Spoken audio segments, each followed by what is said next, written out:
Aujourd'hui, 23 juin 2021, c'est la réouverture du magasin 2 de la Samaritaine, 140 ans après le début de sa construction et 15 ans après sa fermeture.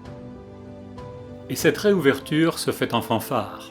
La Samaritaine est ouverte à partir de 10 heures. Oui.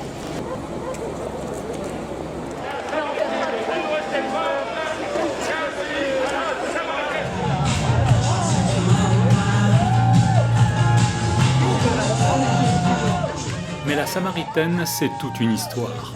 En 1870, Ernest Cognac crée une petite boutique qu'il appelle la Samaritaine, du nom de la bonne Samaritaine des Évangiles qui, sur le Pont Neuf, décorait le bâtiment pompe à eau du quartier.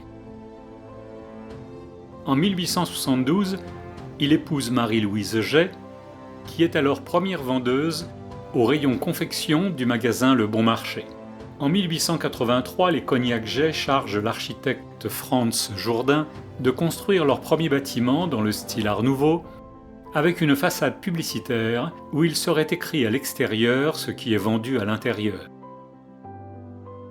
Jourdain, influencé par la modernité de la Tour Eiffel, choisit l'acier maintenu par des rivets qui permet de créer des façades dotées de grandes baies vitrées et de donner ainsi de la luminosité.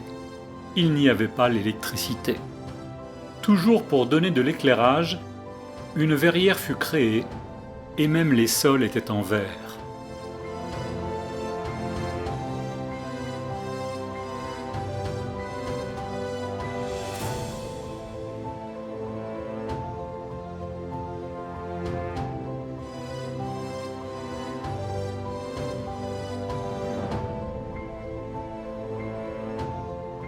Les bandeaux de façade étaient en lave émaillée, de couleur jaune pour attirer le chaland comme le miel attire les mouches. Pendant les 5 années de travaux, il a fallu remettre en état les 132 panneaux de lave émaillée.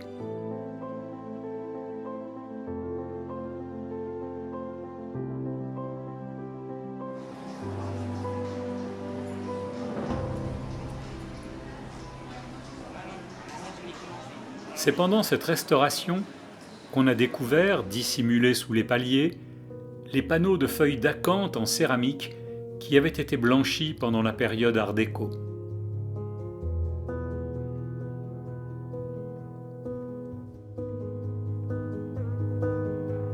Beaucoup de ferronneries ont été retouchées pour s'adapter à la nouvelle épaisseur des plafonds.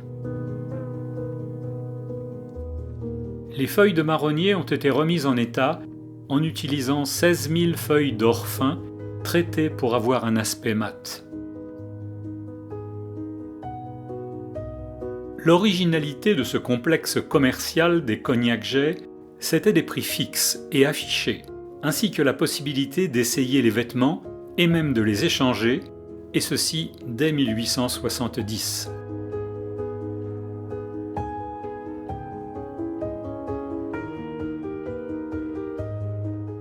Déjà dans les années 1920, les catalogues apparaissent avec possibilité de commande et même la livraison à domicile. Cela va bouleverser la distribution traditionnelle.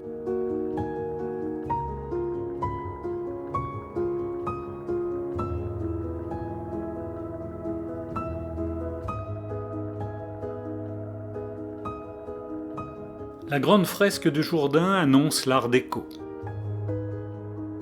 Ces 434 mètres carrés furent démontés pour être restaurés. Elle fut découpée en 336 panneaux et le remontage nécessita un rebouchage des jonctions et une retouche des peintures sur place.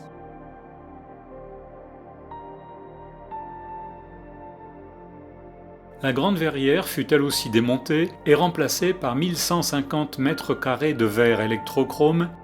Il s'agit d'une innovation qui permet l'éclaircissement ou l'obscurcissement automatique du verre. Dans les années 1920, les associations du patrimoine ne voulaient plus de ces façades polychromes. Un blanchiment généralisé toucha donc tous les décors en lave, mais aussi la fresque et les garde-corps. La verrière avait même été dissimulée par un faux plafond. Ernest Cognac prit donc un nouvel architecte, Henri Sauvage, pour le bâtiment 3 et l'extrémité du bâtiment 2 côté Seine. C'est le style art déco qui sera utilisé en remplaçant la façade en métal par de la pierre de taille. Henri Sauvage fut chargé de faire disparaître les coupoles et les dômes trop voyants.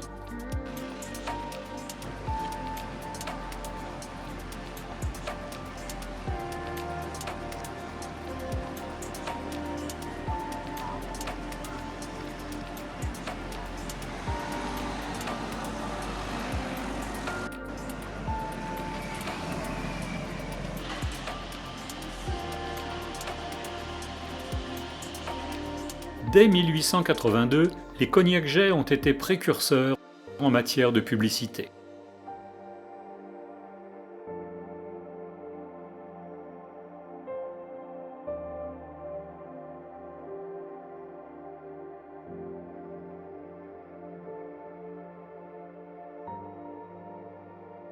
On voit ici un catalogue de l'hiver 1922-1923 avec une grande quantité d'articles.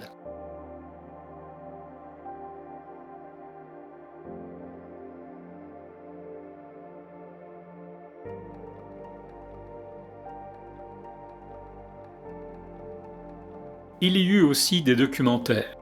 Le slogan des années 60 était « On trouve tout à la Samaritaine », comme le dira King Kong dans la publicité bien connue de 1974.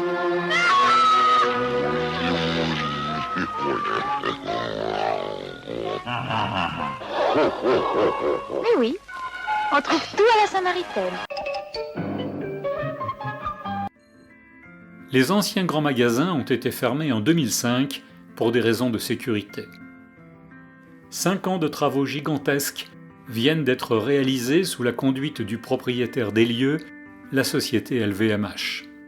Le plus mythique des grands magasins parisiens renaît donc en retrouvant les décors les plus emblématiques de l'art nouveau de Jourdain et de l'art déco de Sauvage, mais aussi sur la rue de Rivoli, avec une façade de verre futuriste de 25 mètres de hauteur, réfléchissant l'architecture parisienne.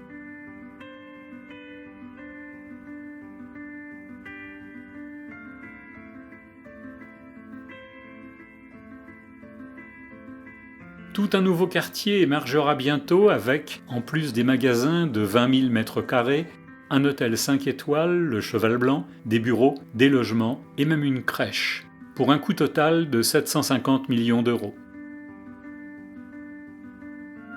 Aujourd'hui, le magasin est devenu un lieu de shopping chic, centré sur la mode, la bijouterie et la beauté, et qui contraste avec la formule initiale, on trouve tout à la Samaritaine, et avec sa vocation d'origine de magasin populaire.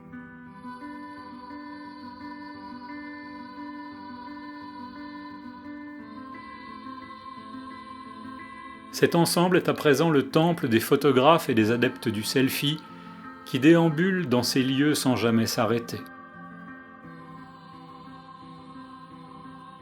Les vendeuses attendent le Quidam désespérément, en espérant le retour rapide de la clientèle étrangère qui manque cruellement à Paris en raison de la pandémie de Covid-19.